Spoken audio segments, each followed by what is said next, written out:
네, 여러분 안녕하세요. 이삭의 샘 김이삭 목사입니다. 오늘은 예레미야 5장 26절부터 있는 하나님의 말씀입니다. 내 백성 가운데 악인이 있어서 새 사냥꾼이 매복함같이 지키며 덫을 놓아 사람을 잡으며 새장에 새들이 가득함같이 너희 집들의 속임이 가득하도다. 그러므로 너희가 번창하고 거부가 되어 살찌고 윤택하며 또 행위가 심히 악하여 자기 이익을 얻으려고 송사 곧 고아의 송사를 공정하게 하지 아니하며 빈민의 재판을 공정하게 판결하지 아니하니 내가 이 일들에 대하여 벌하지 아니하겠으며 내 마음이 이 같은 나라에 보복하지 아니하겠느냐. 여호와의 말씀이니라. 이 땅에 무섭고 놀라운 일이 있도다. 선지자들은 거짓을 예언하며 제사장들은 자기 권력으로 다스리며 내 백성은 그것을 좋게 여기니 마지막에는 너희가 어찌하려느냐. 아멘. 오늘 예레미야 5장에서는요 우리의 죄의 모습에 대해서 또 이야기를 하고 계십니다. 우리가 죄라고 하게 되면은 굉장히 개인적인 부분으로 많이 생각들을 많이 합니다. 내가 개인적으로 저질렀던 잘못, 죄지요. 그러나 이런 것도 죄지만 또 우리가 관계 속에서 저지르는 죄들도 있어요. 또 교회적인 죄도 있지요. 그리고 사회적인 그러한 죄도 또한 우리에게 있습니다. 근데 오늘 성경을 보게 되면은 그 죄들 중에 특별히 세 분야, 죄가 존재하게 되면은 이 죄가 등장하게 되는 세 가지 분야가 있습니다. 예언서에서는요, 이 죄를 얘기할 때마다 꼭 이 세 분야를 이야기를 하십니다. 자, 어디일까요? 바로 돈이라고 하는 것과 그리고 권력이라고 하는 부분과 그리고 종교라고 하는 부분을 항상 이야기를 하십니다. 자, 한번 볼까요?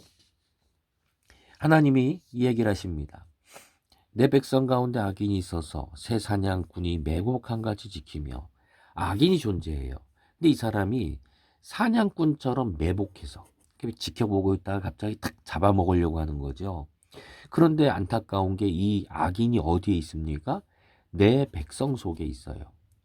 내 백성, 하나님의 사람, 같은 백성끼리 이 존재한 숨어있는 악인이 자기 형제를, 자기 백성을 매복해서 잡아먹으려고 그래요. 얼마나 악한 겁니까? 그렇게 덫을 놓아 사람을 잡아먹으며 또 새장에 새가 가득한 것처럼 너희 집의 속임이 거짓이지요. 거짓말, 사기 이런 것들이 가득하구나라고 하는 거예요. 어떻게 너희 집에 이런 것들이 가득하냐.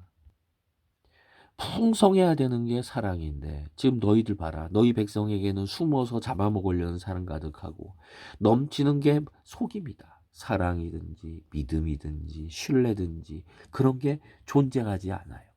자, 이러한 죄가 어디에서 이제 본격적으로 등장하느냐. 자, 먼저 돈이라고 하는 분야입니다. 살찌고 윤택하며 그런데 행위가 또 심히 악하여 자기 이익을 얻으려고 그래요. 여러분, 돈이 많다고 하는 거는 죄가 아닙니다.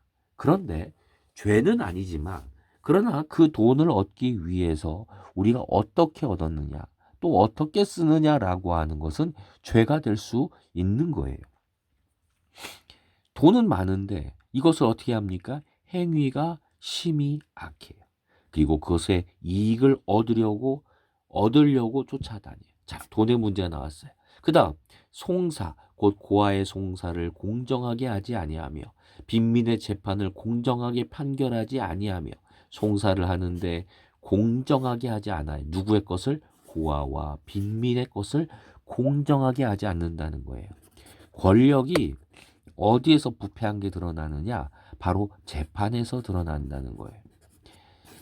인간에게 항상 궁금한 게 있어요. 그게 뭐냐? 어떻게 재판장이라고 하는 데서 사람의 인생을 뭐 10년, 20년형 이렇게 가둬둘 수 있고 또 어떻게 사형 판결 내리면 그를 죽일 수 있을까? 굉장히 의문이에요. 어떻게 같은 사람이 그렇게 재판을 해서 그렇게 판결 내리고 죽일 수 있을까? 그게 정당화될 수 있을까 싶어요. 근데 이 재판 권력이라고 하는 것은 누가 주신 겁니까? 하나님이 주신 거예요. 하나님이 인간에게 부여해 주신 거예요. 바로 그래서 우리가 하나님을 따를 때에는 이 권력이 우리 위에 하나님이 계시다는 것을 알게 되면 우리는 겸손할 수밖에 없어요. 왜요? 하나님이 지켜보시니까요. 그런데 내가 제일 위에 있다. 내 위에 하나님이 없다. 그렇게 생각하는 순간부터 뭡니까? 이 권력은 악해지는 거예요. 그래서 고아와 빈민의 재판을 공정하게 하지 않고 이익을 얻으려고 하게 되는 거지요. 자, 이런 것에 대해서 하나님이 어떻게 하실까요? 하나님은 이 일을 하라고 권력을 부여해 주셨어요. 근데 그 권력을 악하게 사용하는 순간 내가 이 일들에 대하여 벌하지 아니하겠으며 벌하겠다. 내 마음이 이 같은 나라에 보복하지 아니하겠느냐. 이게 하나님의 마음이라는 거예요. 내가 그런 불의를 저지른 사람 그냥 둘 줄 아냐? 반드시 벌할 것이고 보복할 것이다. 세 번째가 어디냐면은 바로 종교라고 했지요. 자, 종교 분야에 선지자들은 거짓을 예언하고 제사장들은 자기 권력으로 다스리고 내 백성은 그것을 좋게 여기니 마지막에 너희가 어찌하려느냐. 지금 하나님의 마음이 이거예요. 너희가 어찌하려느냐. 너희 웃자려고 이러느냐. 지금 선지자들은 바른 말을 하는 사람들이에요. 그런데 그런 사람들마저도 거짓을 말해요. 제사장들은 제사를 지내고 그리고 많은 사람들을 바르게 이끌어주는 사람이에요. 그런데 그러한 영향력을 악하게 사용을 해요. 그런데 내 백성들은 성도들이죠. 그것을 보고 박수를 치고 있어요. 복이 좋다고 다 좋은 게 아니에요. 크게 되었다고 다 성공한 게 아니에요. 너희가 어찌하려느냐. 하나님이 말씀하는 거예요. 너희가 어찌하려고 그러느냐. 지금 교회가 이렇게 상하는데, 지금 성도들이 이렇게 상하는데 너희가 어찌하려고 이렇게 하고 있느냐라고 하시면서 하나님이 가슴 치시는 이 장면이 등장하고 있어요. 여러분, 죄라고 하는 건 내 자신의 것만 말하는 게 아닙니다. 그 모습을 보며 하나님이 너희가 어찌하려고 그러느냐라고 하며 하나님이 가슴 치시는 그 장면이 떠올라야 돼요.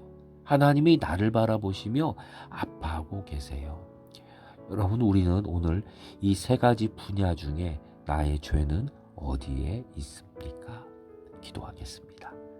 하나님, 우리를 바라보시며 너희는 어찌하려느냐라고 가슴 치시는 우리 주님을 생각합니다. 주의 교회가, 우리 성도들이 하나님 앞에 진실되지 못하고 거짓이 넘치고 권력을 다스리는 악한 모습을, 그 거짓을 보고 박수를 치는 우리를 불쌍히 여겨 주시옵소서. 예수님의 이름으로 기도드립니다. 아멘.